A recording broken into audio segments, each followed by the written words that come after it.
മംഗളം ഓൺലൈനിലെ cinema വിശകലന പങ്ക്തിയായ second show ഒരു പുതിയ രൂപത്തിലേക്ക് കിടക്കും. സിനിമകളുടെ വീഡിയോ വിശകലനവുമായി സ്വാഗതം. സെക്കൻഡ് ഷോയിലേക്ക് സ്വാഗതം. മലയാള സിനിമയിലെ ഏറ്റവും വലിയ സീസണാണ് ഓണം. ഓണത്തോടനുബന്ധിച്ച് വലിയ റിലീസുകൾ തന്നെയാണ് ഇക്കുറിയും തിയേറ്ററുകളിൽ എത്തിയിരിക്കുന്നത്. എന്നാൽ ഏറ്റവും ശ്രദ്ധേയം ജിത്തു ജോസഫ് പൃഥ്വിരാജ് ടീമിൻ്റെ ഊഴമാണ്. ഒരു തകർപ്പൻ ട്രെയിലർ കൊണ്ട് തന്നെ ഊഴം റിലീസിന് മാസങ്ങൾക്ക് മുമ്പ് തന്നെ ശ്രദ്ധേയമായിരുന്നു. പൃഥ്വിരാജ് ജിത്തുവിനൊപ്പം മെമ്മറീസ് എന്ന തകർപ്പൻ ത്രില്ലറിന് ശേഷമാണ് വീണ്ടും ഒന്നിക്കുന്നത്. ഊഴത്തിൻ്റെ വിശകലനവുമായി സെക്കൻഡ് ഷോ തുടങ്ങുന്നു.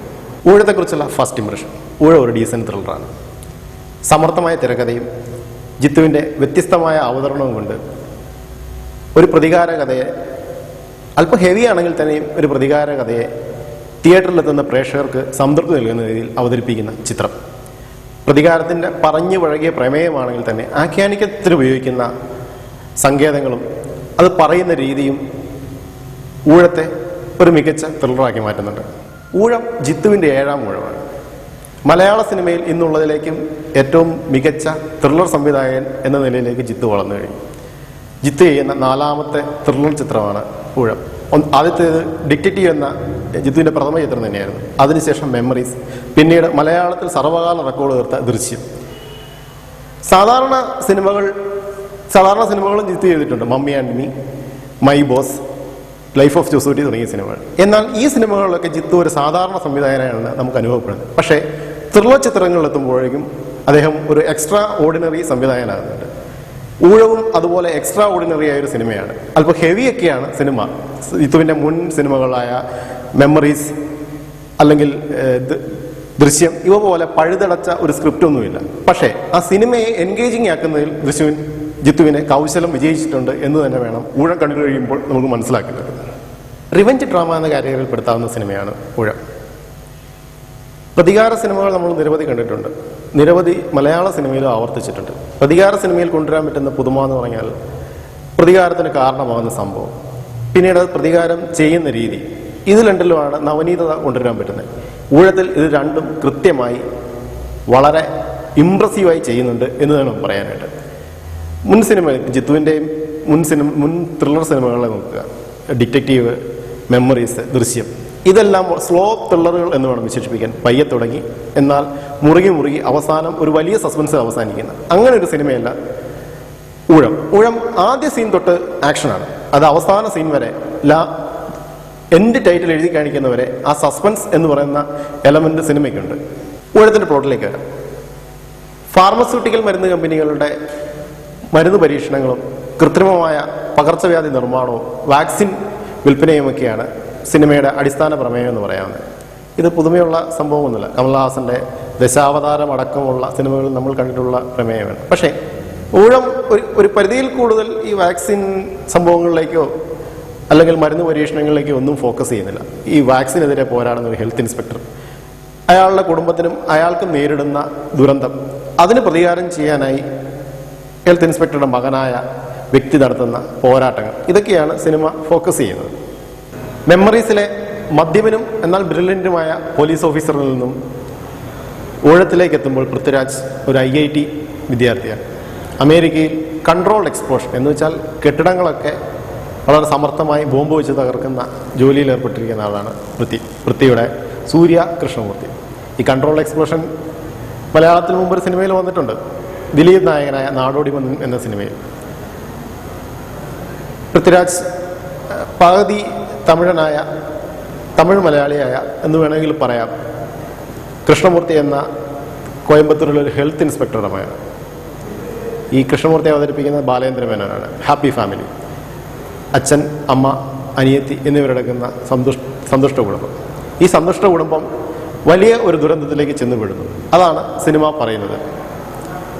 പ്രതിനായകനായ മുമ്പ് പറഞ്ഞ ഫാർമസ്യൂട്ടിക്കൽ കമ്പനിയുടെ മേധാവി, ആൽഫ കെമിക്കൽസ് എന്ന കമ്പനിയുടെ കോർപ്പറേറ്റ് കമ്പനിയുടെ മേധാവിയായി വിൽഫ്രഡ് മാർക്കേസ് എന്ന അപകടകാരിയായ ശാസ്ത്രജ്ഞനെ അവതരിപ്പിക്കുന്നത് തമിഴ് നടനായ ജയപ്രകാശ്.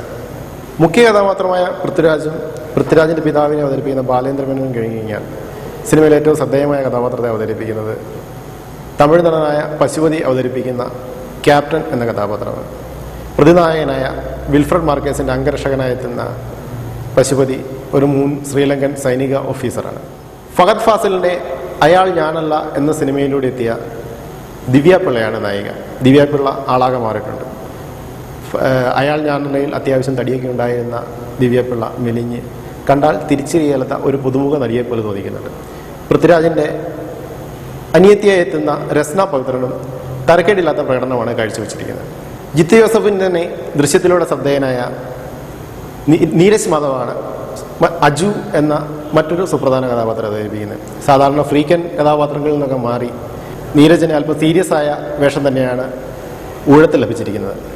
പറഞ്ഞു പഴകിയ പ്രമേയമാണെങ്കിലും ഊഴത്തെ പുതുമയുള്ളതാക്കുന്ന ഊഴത്തിൻ്റെ നറേഷൻ ശൈലിയാണ്.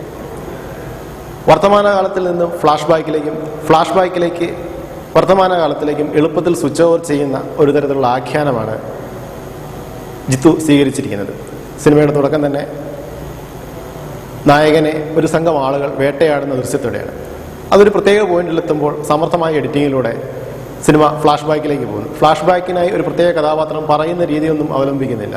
ഈ ഒരു സ്വിച്ച് ഓവർ ചിലപ്പോൾ പ്രസന്റ് ടെൻസിലേക്ക് വരുമ്പോൾ വളരെ ചെറിയ സമയത്ത് തന്നെ തിരിച്ചു പോകുന്നത് ചെറിയ അസ്വസ്ഥതകളൊക്കെ സൃഷ്ടിക്കുന്നുണ്ട്.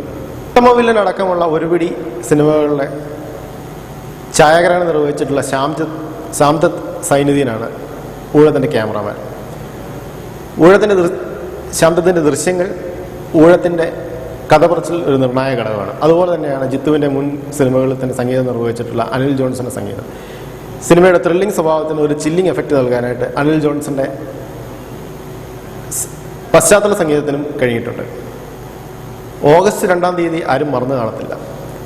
ദൃശ്യമിറങ്ങി 2 വർഷം കഴിഞ്ഞിട്ടും ഓഗസ്റ്റ് 2-നെ പറ്റിയുള്ള ആ ട്രോളുകൾ ഇപ്പോഴും നിറയുന്നുണ്ട്.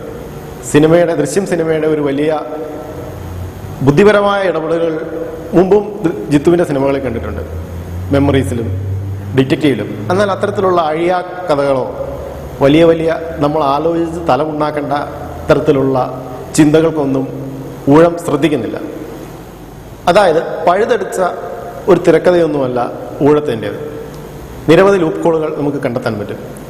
സിനിമയുടെ വഴിയിൽ ഒരു SP അടക്കമുള്ള ഉന്നത പോലീസ് ഉദ്യോഗസ്ഥൻ കൊല്ലപ്പെട്ടിട്ടും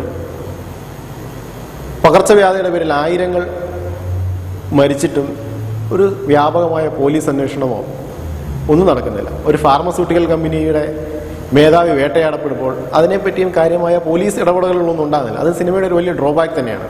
സിനിമ നടക്കുന്നത് തമിഴ്നാട് നഗരത്തിലായതിനാൽ ഏറെയും തമിഴ് കടന്നു വരുന്നത്. പക്ഷെ തമിഴിലൊക്കെ വല്ലാതെ കൃത്രിമത്വം തോന്നുന്നുണ്ട്. പ്രത്യേകിച്ച് ഇർഷാദ് അവതരിപ്പിക്കുന്ന SP-യുടെ തമിഴ് ഉച്ചാരണത്തിൽ മാത്രമല്ല